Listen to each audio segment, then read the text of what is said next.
Flipkart. So I invite Mr. Ankit Nagori, head Flipkart marketplace team, who will share his thoughts on India's online evolution. Mr. Nagori is responsible for growing the marketplace ecosystem at Flipkart and oversees all the related seller and business management processes within the organization. He started his career with youthpad.com, a social networking site that was founded by him, and he is a bachelor's from IIT Guwahati. So I hand this session to Ankit to take it ahead. Thank you very much. Thanks for the introduction. I would first like to thank e-tailing India to invite me over the conference in Jaipur. Jaipur being my hometown, I was like to ask this one. So thanks e-tailing India. We had a great session, in fact, the previous one, and a bunch of things which I would have spoken about were covered, and I would just, stress on a few things more. So how I would want to structure this is that I would start with talking about the Indian internet evolution, about how e-commerce numbers in India are looking like, and then I will dive into how Rajasthan numbers are looking like. I'll briefly touch about how Rajasthan is evolving and what are the growth opportunities. So yeah, I'll start with this.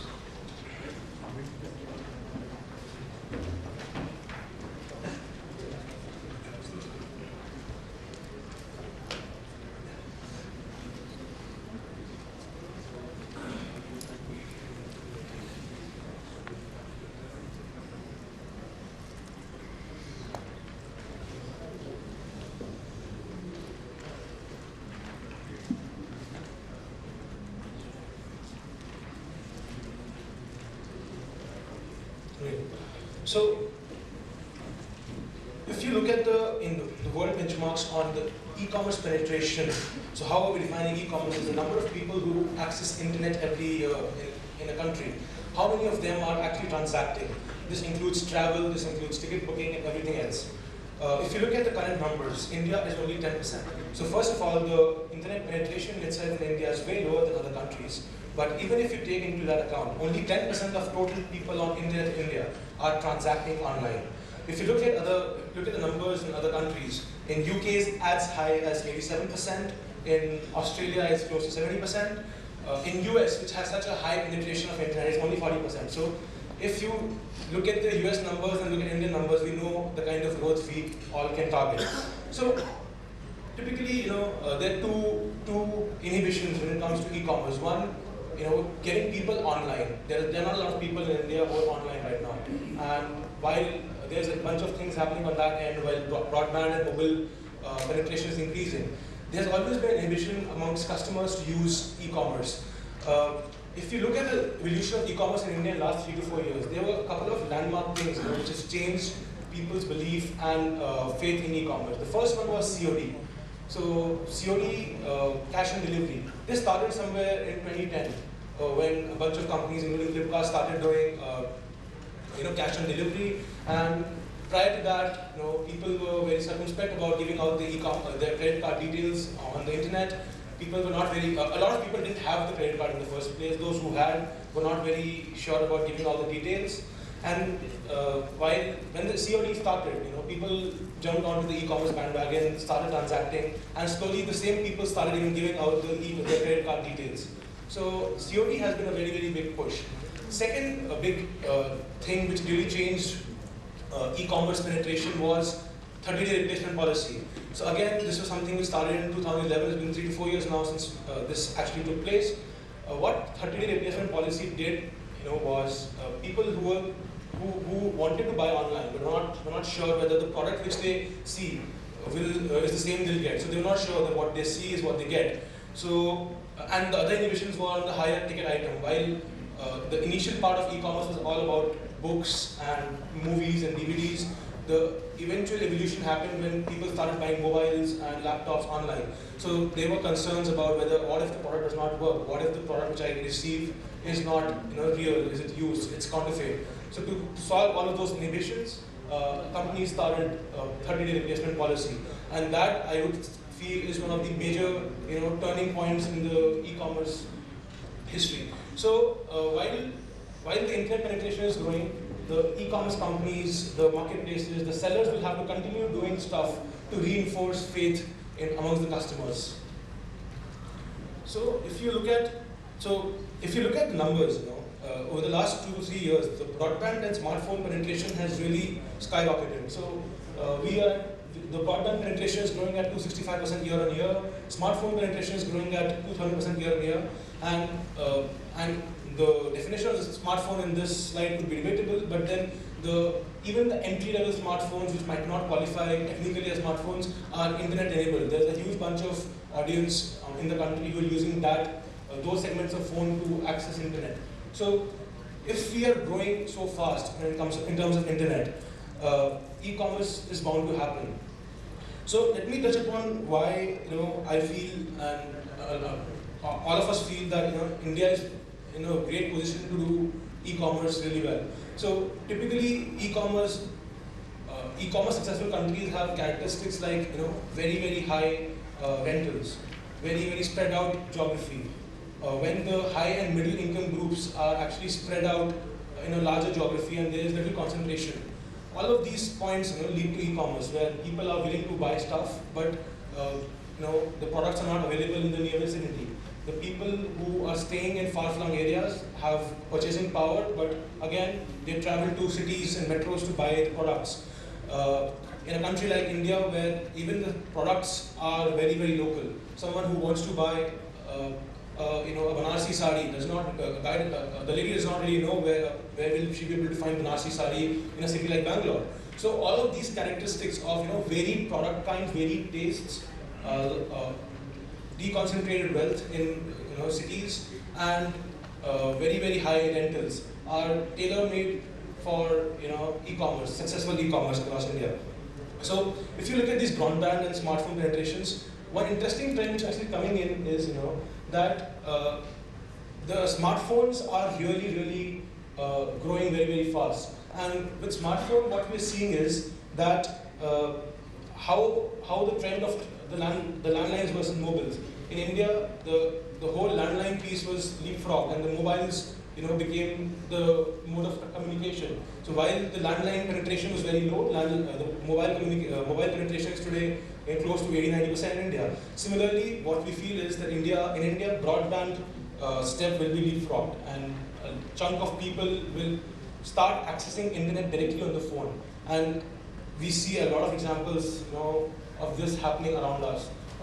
Anyone and everyone, students, young students, older generation, they never access the internet, but they're internet over the desktops or laptops. They're directly accessing internet on smartphones. So this is just an example of what I'm trying to say.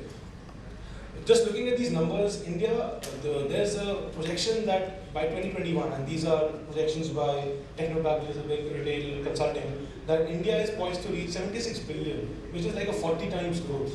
And how will this growth come by? This growth will come by, just by improving the internet penetration and ensuring that people who are on internet are willing to spend money online.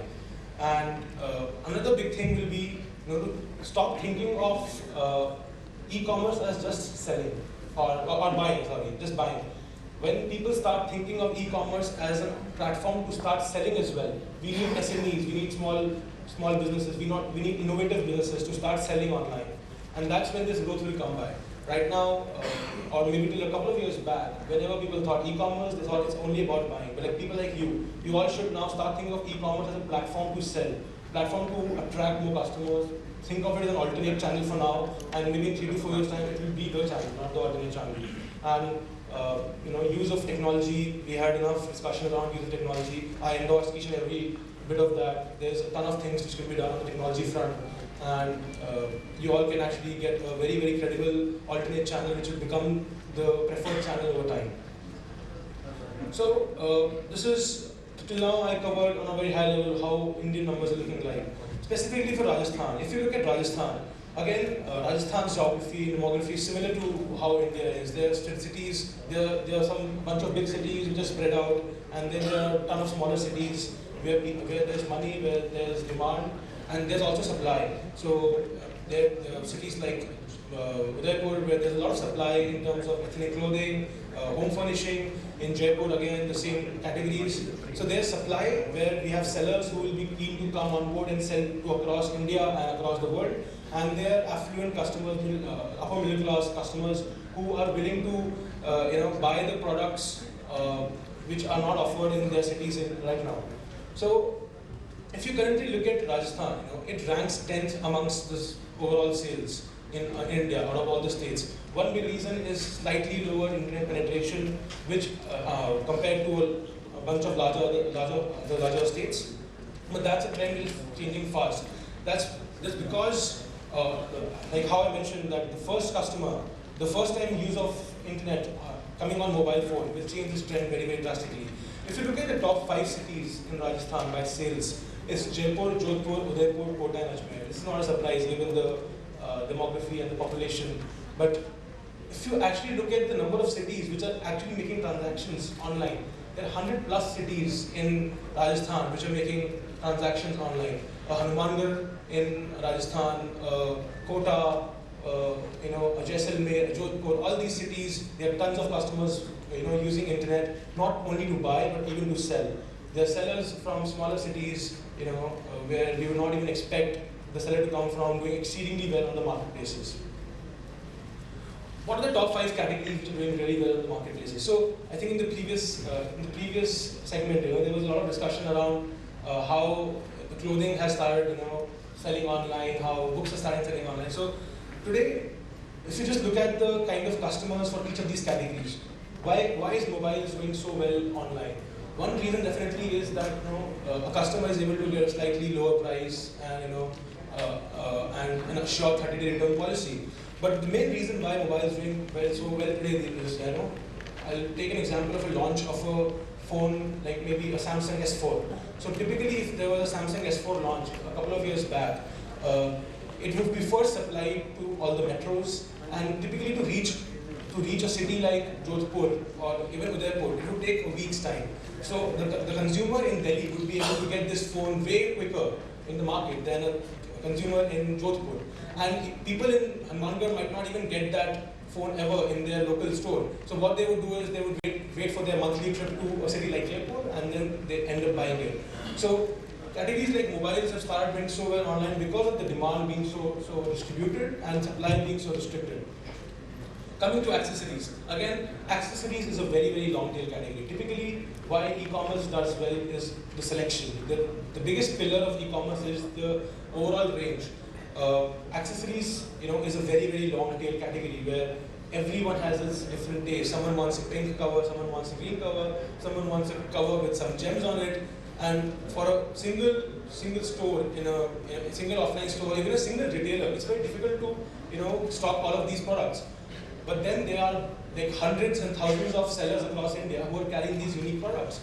If you see today, I was just walking around the street yesterday, I could see even political phone covers, someone carrying a Aam Aadmi Party cover, someone carrying a BJP cover, but no retailer will be able to actually, carry all of these options.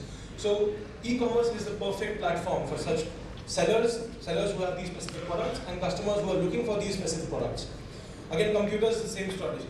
Footwear and clothing, again, a very interesting thing. If you look at platforms like Flipkart and other e-commerce companies or successful fashion portals, they are carrying brands of more than 500 to 600 brands in their portfolio. I'll again take an example of maybe Jaipur. In Jaipur, there might be 1 or 2 stores of Adidas. Adidas, there will be a high density, but if you talk about some higher end brands like Lacoste or even Diesel, there might be 1 store or might not be any stores. But there are people who are looking to buy these products. Everyone is very fashion aware thanks to internet, thanks to overseas travel. Everyone wants to wear the best brand, but how do they get their hands on that? Either they wait for the annual foreign trip or monthly trips to Bombay and Delhi. The other option is to log on to these portals, order a Diesel shoe. If the size does not fit them, they'll return it, they'll get a bigger size.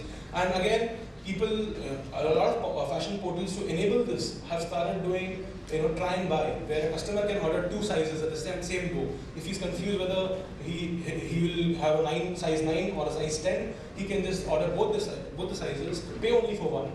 The customer, while he tries, will be able to return the second product without any extra charge. So all e-commerce platforms are trying to innovate on these fronts so that customers customers get a similar experience to what they get in offline. Books, again, a similar example. Today, any big e-commerce company, including Flipkart, would carry a portfolio of 4 to 5 million books minimum. What that means is the books which were earlier, so earlier the behavior of a consumer would be to go to a bookstore. If that book is not available, we'll tell them that I want this book, and the bookstore will tell them that okay, I'll try and arrange for it. They'll wait for a month and then place the order. How it has changed is that now the catalog is available, people order, they get delivered on their home. Then there is another aspect of the books, the pre-orders. There are successful titles like Chetan Bhagat, Steve Jobs, which did exceedingly well in India, the Amish Tripathi series. Everyone wants to read it on the first day. Again, the same analogy of how S4 would reach Udaipur later than Delhi. The same was happening for even books. Steve Jobs would get released in Delhi and Bombay on the day zero, while it will take a week's time to reach any other pin code. Or also, because of some of these books being so successful, they'll get sold out even before it hits tier 3 markets. So pre-orders in books is a very, very big reason why books category is so successful online.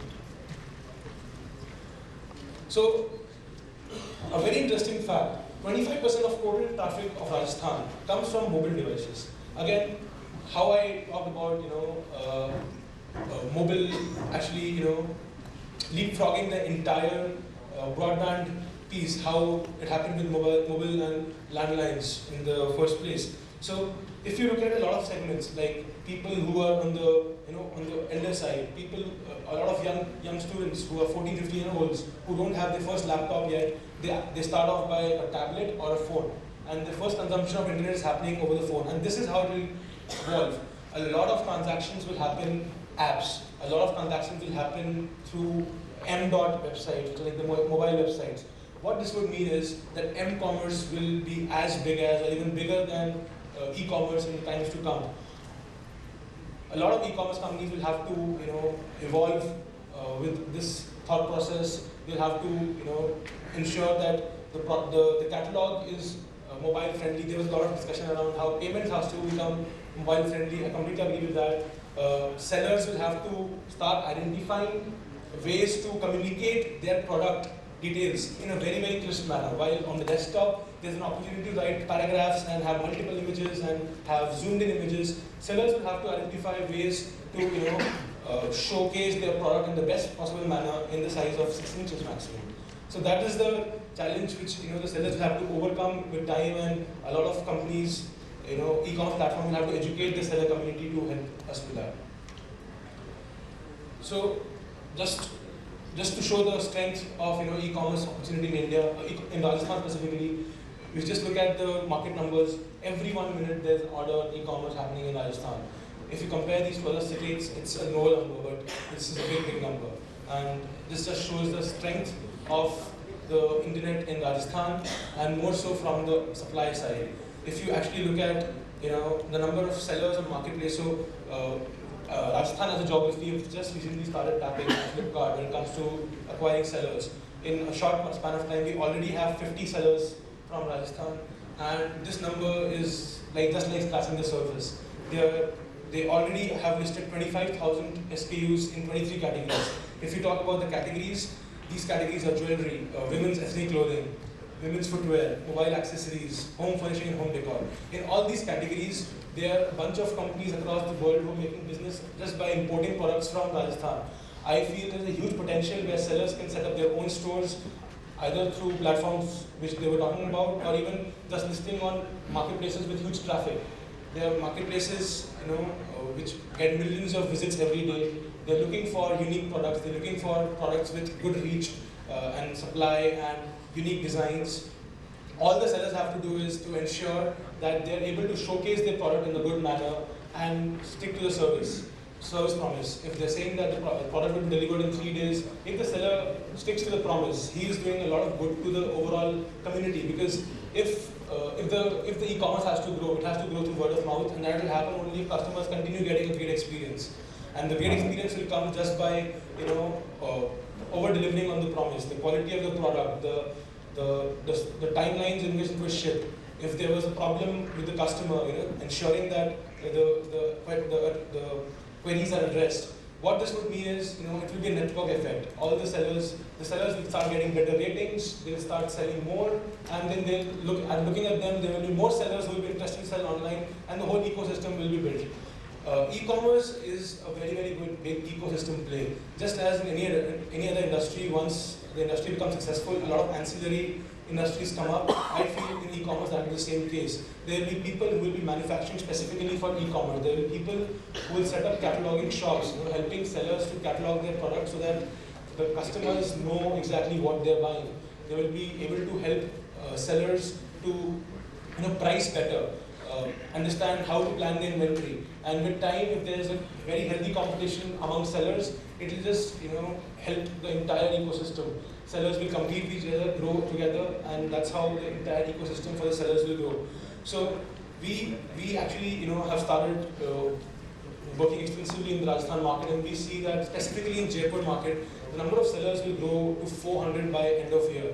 What this would mean is, there will be a huge ecosystem being created where sellers will be educated about how to sell online, how to catalog their products. I just mentioned about that.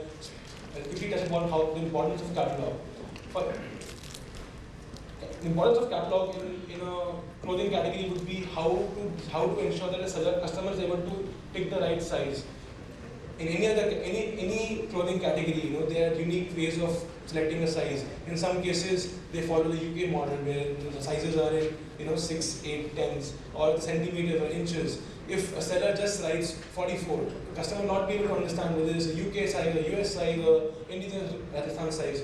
There are a lot of features which the websites, or the e-commerce platforms build, where they're able to help the customers choose the right product. But for that, the density of the product is very important. And that density, if a seller does not really say what the size is, they will not be able to guide the customer. The platform will not be able to guide the customer on what a size 44 means. So it's very important that cataloging is taken care of. While shipping is a big challenge, and the panel spoke about it in the previous session, having the right catalog uploaded, ensuring that the customer does not feel cheated will be super important on this platform. And if I just, if I may say that, if the industry, if the SMEs start believing that e-commerce is not about buying the products, it's about just selling the products, I feel, the platform, the e-commerce platforms, and the e-commerce industry will really grow. Thanks a lot.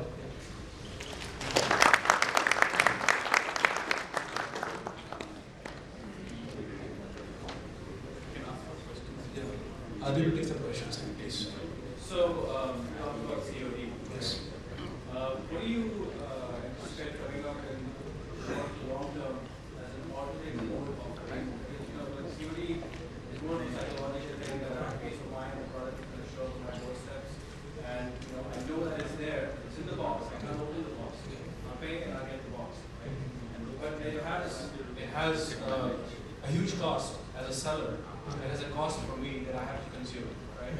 And so do you, right? And I'm a seller on Flipkart. Right? Sure.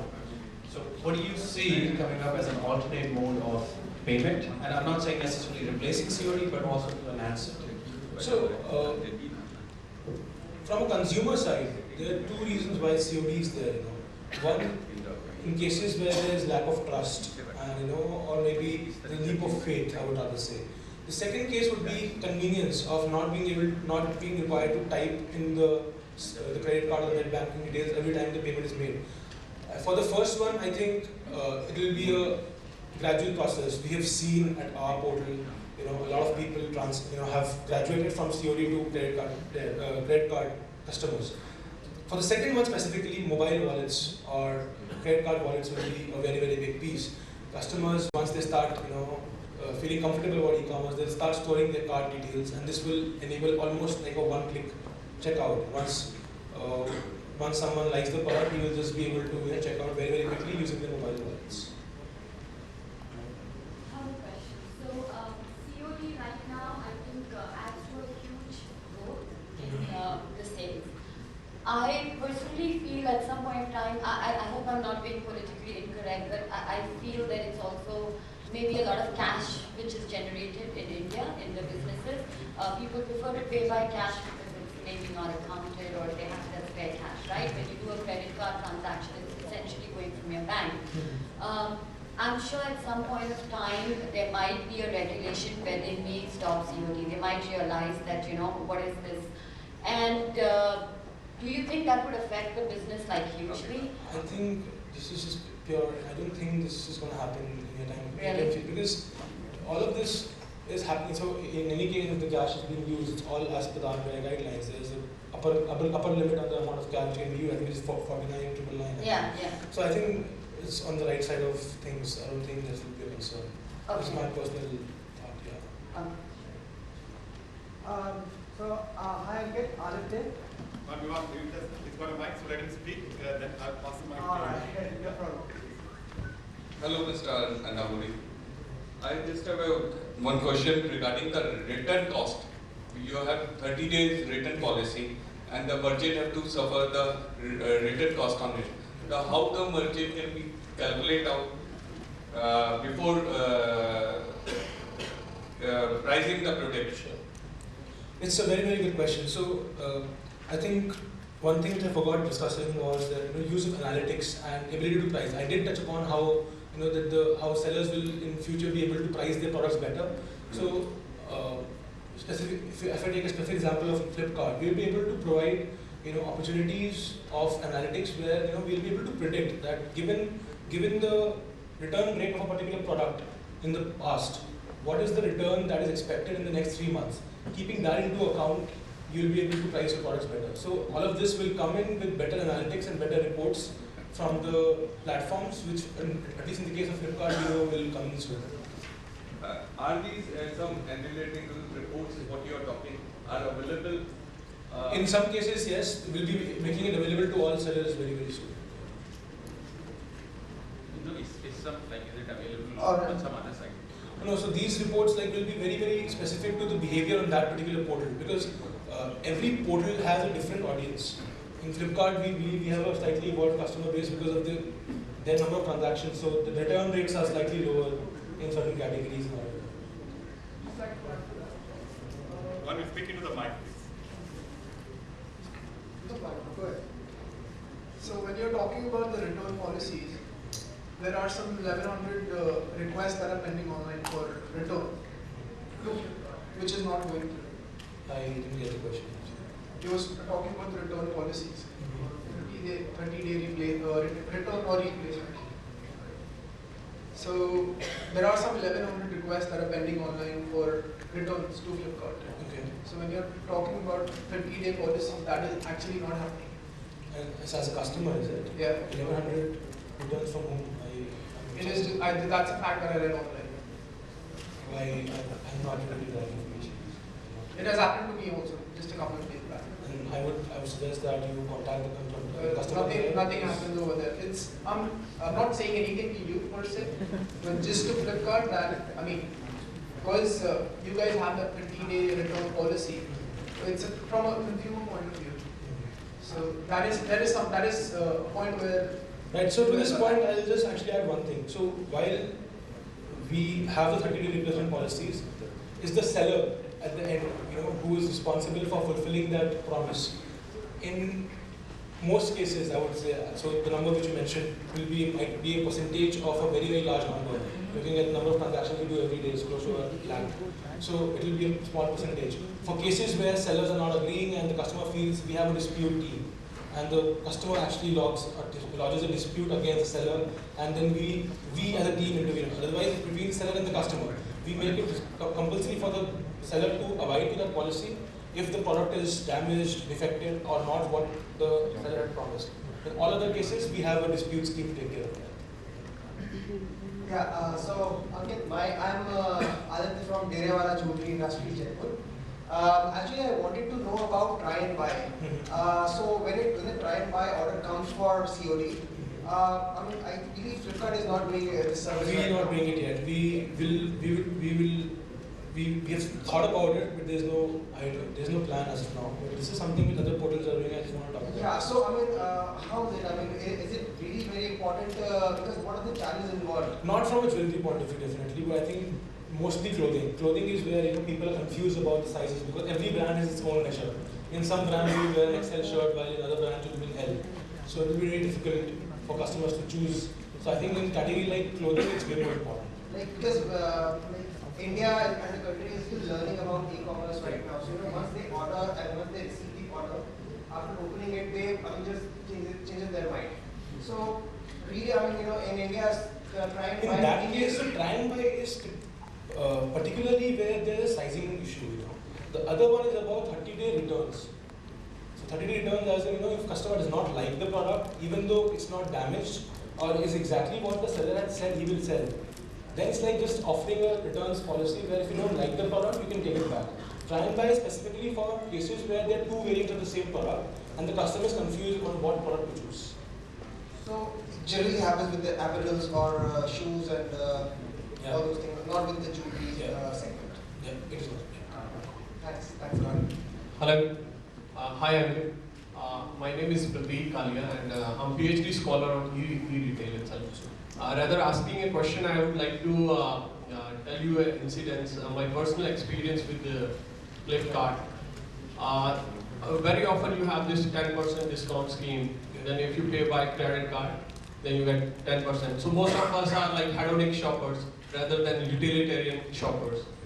So even I felt like I should buy a laptop because I'm getting 10% discount. So I created a virtual credit card to get that discount. But ultimately that transaction was declined. Because when I contacted customer support, they suggested me that I should have a physical credit card. So my point is, see, I'm not asking a question, it's just incidents. I hope you will be able to get the point.